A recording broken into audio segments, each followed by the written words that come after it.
Hey guys, welcome to another video. My name's Ian, I'm Ian the Reader, and today I'm going to be talking to you guys about my update number 1 for my 30 books to read before 30 list. So if you were not around a year ago, or you just happened to miss the video, last July, when I turned 26 years old, I made a list of the 30 books I wanted to read before I turned 30. And we are now 1 year later. My birthday was a couple weeks ago.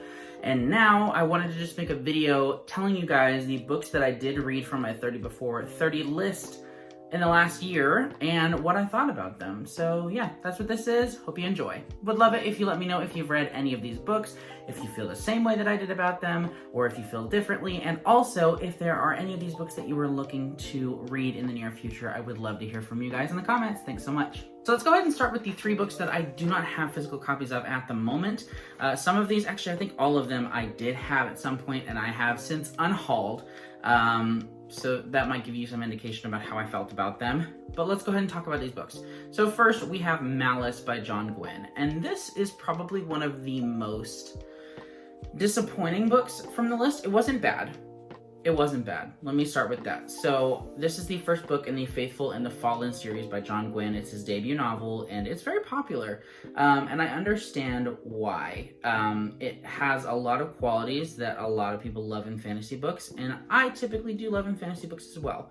Unfortunately, this book was very middle ground for me. It wasn't great. It wasn't terrible.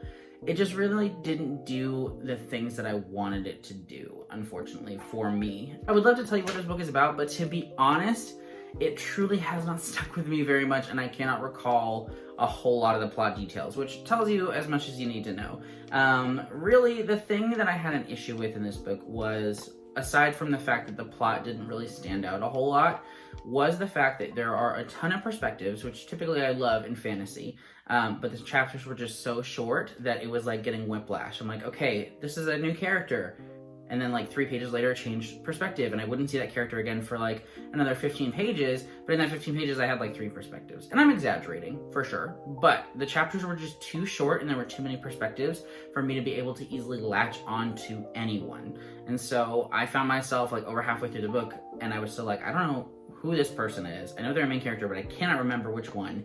And yeah, that just didn't work for me. So those are my thoughts on Malice. I unhauled the series. I gave all 4 books to my brother, who I think will enjoy them more than me. He really liked Malice. So hopefully he enjoys them, and maybe one day I'll return to these, because the reason it disappoints me so much is because I love The Shadow of the Gods and The Hunger of the Gods, the first 2 books in John Gwynne's Bloodsworn saga.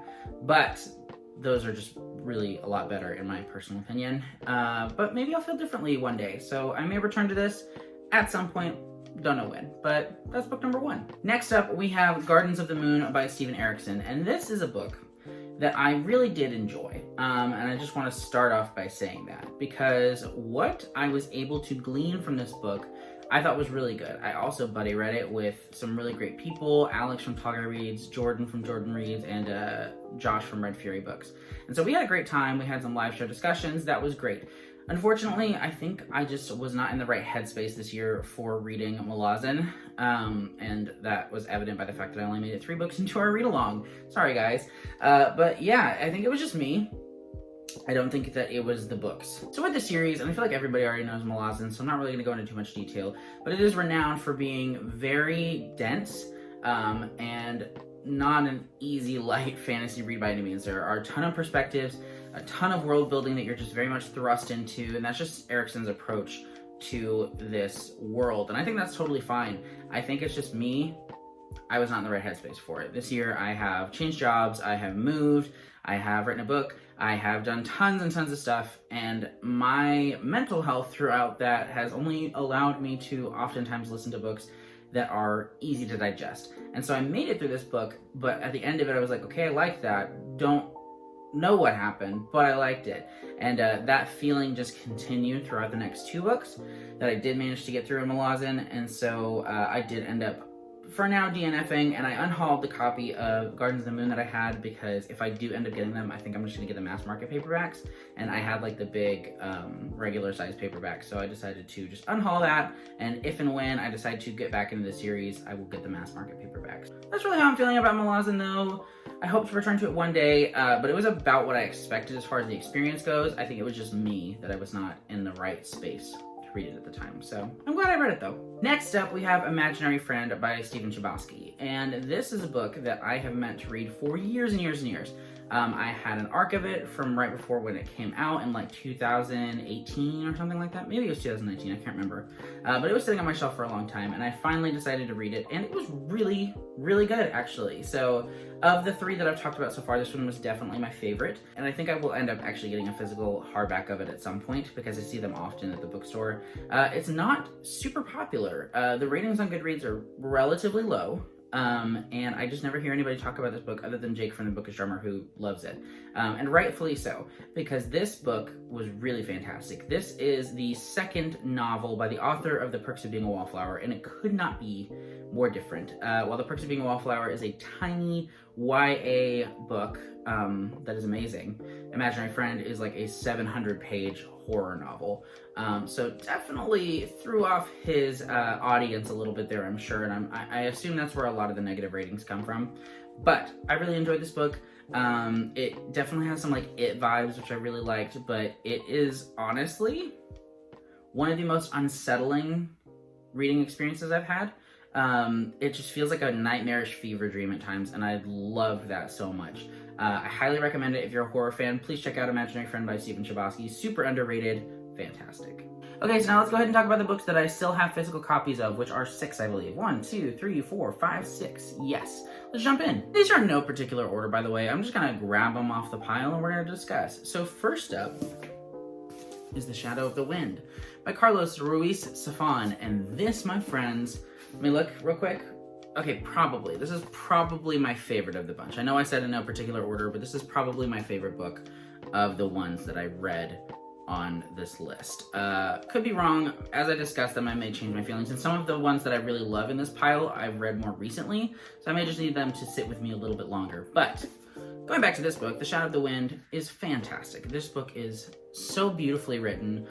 Such a gorgeous tapestry of a story, very layered, very complex at times, a little bit meandering. I will say I can understand people's complaints who say this is too long or the plot just kind of drags. I did not feel that way. I was just so entranced by the writing and by the characters. There's some characters in this book that I just adore with all my heart, who are now some of my favorite characters in all of literature. And this is truly just, in my opinion, a masterpiece. I love The Shadow of the Wind so much. Wonderful, beautiful, mysterious, one of my favorite books of all time.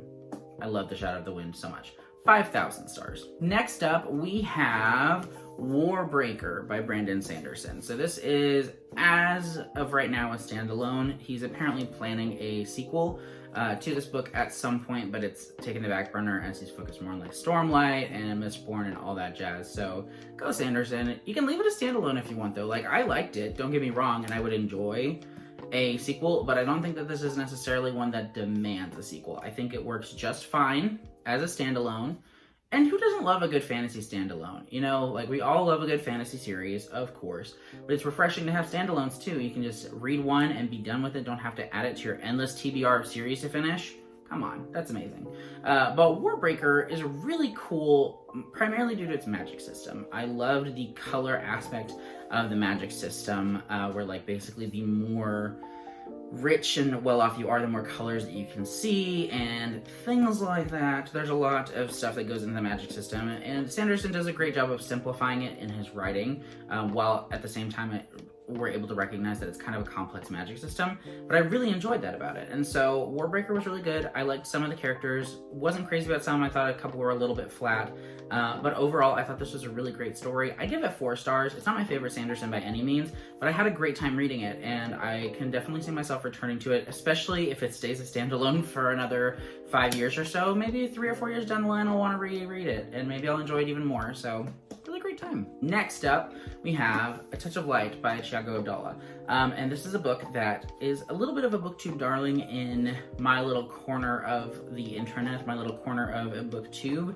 It is an indie published book, and there is a lot to say about this book. It definitely has a lot going on, and I think it's very commendable that this is a self-pub book that does not feel self-published by any means. I think it is fantastic. It's very well edited, very well written.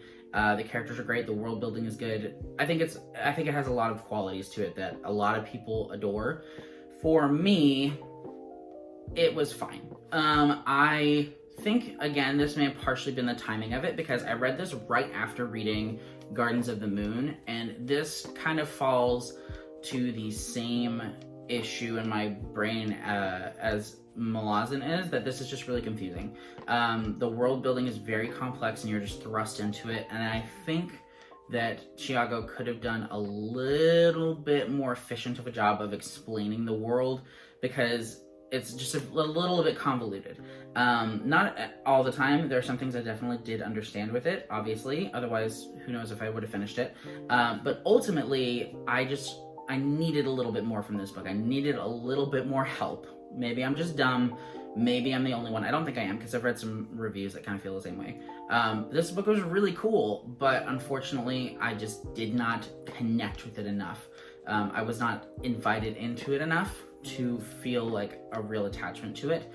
I may at some point continue the series. I think I probably will, but for now, it's not like high on my priority list. I'm really glad I read it. I'm really glad that I included it on this list.